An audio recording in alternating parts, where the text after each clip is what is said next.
Your dog has a consistent schedule. It gets fed at the same time, walked at the same time, and sleeps in the same spot every night. You've been doing this for years. And if someone asked you whether your dog is well cared for, you'd say yes, because by every visible measure, it is. But there's a category of harm that doesn't look like neglect. It doesn't produce visible injuries or dramatic behavioral crises. It produces something slower, a nervous system that never fully recovers between events. A dog that is always slightly alert, slightly unsettled, always just a fraction below calm, and an owner who interprets that as personality. The 10 myths in this video are not occasional mistakes. They are daily operating procedures embedded so deeply into standard care routines that most owners would need an external behavioral audit to identify them. Each myth repeats every 24 hours. Each repetition compounds. The damage isn't episodic, it's cumulative, directional, and accelerating. The assumption most owners carry is this: if I'm consistent, I'm doing it right. Routine frequency gets mistaken for routine accuracy. A dog can be exposed to the same myth-driven interaction 12 times a day and experience 12 separate micro-stress events, each one reinforcing the last. Routine without accuracy is not care. It is scheduled dysregulation. To understand why this matters, you need to understand what daily harm actually looks like inside a dog's nervous system. Every myth-driven interaction, however brief, produces a measurable stress response, a cortisol microspike, amygdala activation, a shift in autonomic arousal.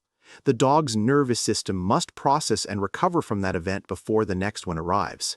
Research from the University of Glasgow's Veterinary Behavioral Unit shows that dogs in high-frequency, low-accuracy environments display compressed stress recovery windows, meaning they're still processing the neurological cost of the last interaction when the next one begins. Over days, weeks, and months, the dog stops recovering between events.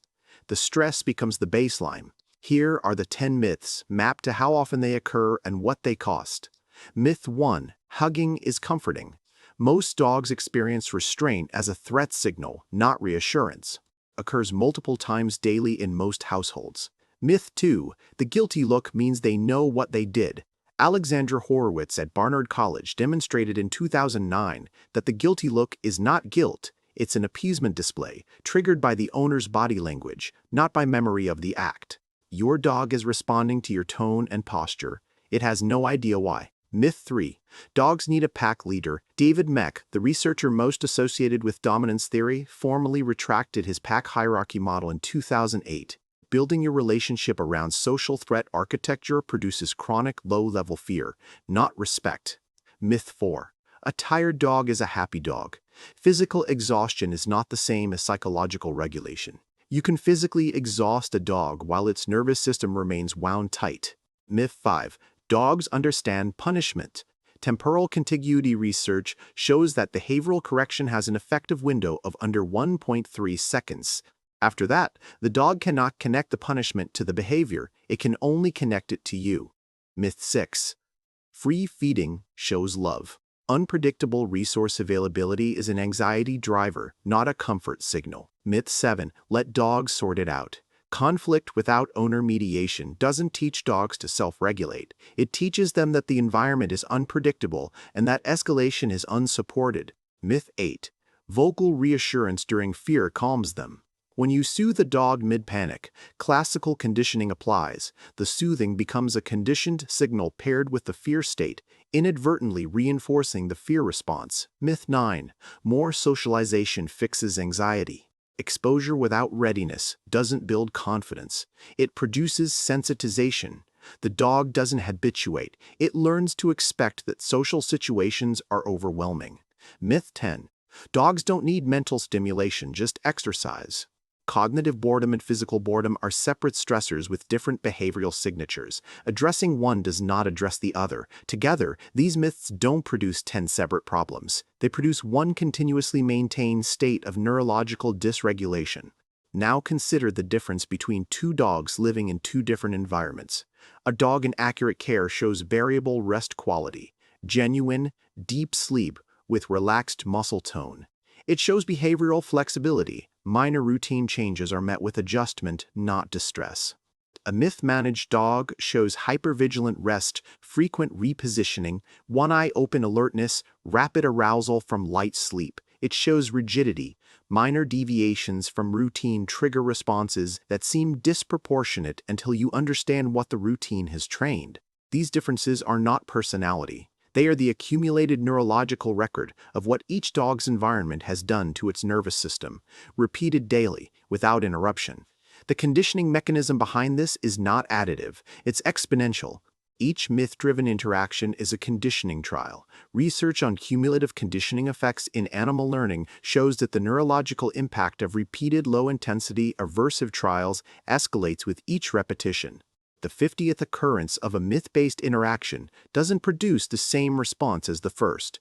It produces a response that has been progressively amplified by 49 prior confirmations that the environment operates this way.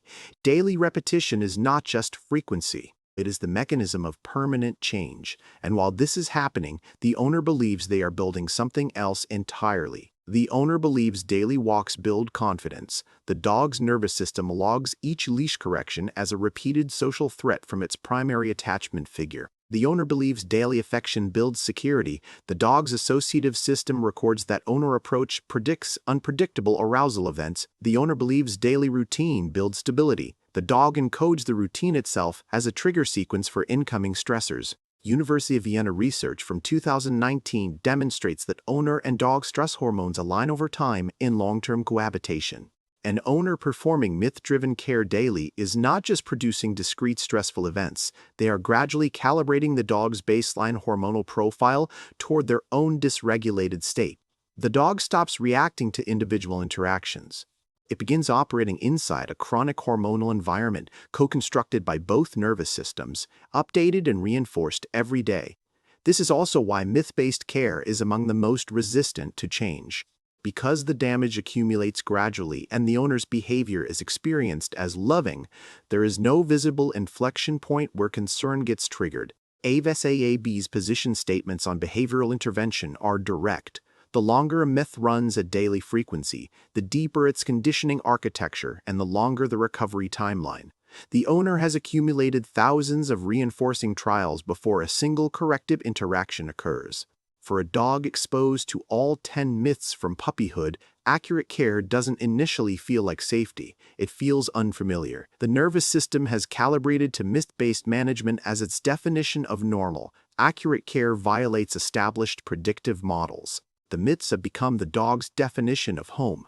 Meanwhile, the physiological record keeps building. Sustained cortisol elevation damages hippocampal volume over time, reducing the dog's capacity for new learning and behavioral flexibility. Chronic amygdala activation lowers threat detection thresholds, making the dog increasingly reactive to stimuli that previously produced no response. Every day inside the 10-myth system is a day the body records as evidence that the environment cannot be trusted and adjusts its architecture accordingly. Interrupting this requires a daily intervention, not a weekly one. The damage accumulated daily can only be addressed at the same frequency. Start with myth mapping. For each of the 10 myths, identify the specific moment it enters your daily routine. What triggers it, how often it occurs, what behavioral response it produces in your dog. Then reduce frequency before attempting accuracy. Identify the 3 highest frequency myths and systematically remove them. Replace each removed behavior with a behaviorally accurate alternative in the same context at the same time. Then build deliberate low-stimulation periods into the daily structure, quiet intervals that give the nervous system recovery time. Behavioral neuroscience is clear on stress recovery architecture. These windows are not passive rest. They are active neurological repair periods that the myth-managed dog has been systematically denied. Here's the reframe the entire video has been building toward. Every interaction with your dog is not just an event, it is a conditioning trial. Over a dog's lifespan of 10 to 15 years, a single daily myth-driven interaction produces thousands of trials, each one incrementally reshaping the dog's nervous system, behavioral profile, and capacity for well-being. The dog you have in 5 years is being built today, not by your intentions, not by your love, by the specific behavioral patterns you repeat every 24 hours and whether those patterns are accurate enough to deserve the nervous system that is being shaped around them. Which of these 10 myths is running in your household right now, today, at the highest daily frequency? Comment the myth number and how often it occurs. In the next video, we go deeper into the neuroscience, which myth reverses fastest, and which one takes the longest to undo, and why the answer will surprise you. Subscribe if you want the behavioral science that accumulates faster than the damage it's designed to stop.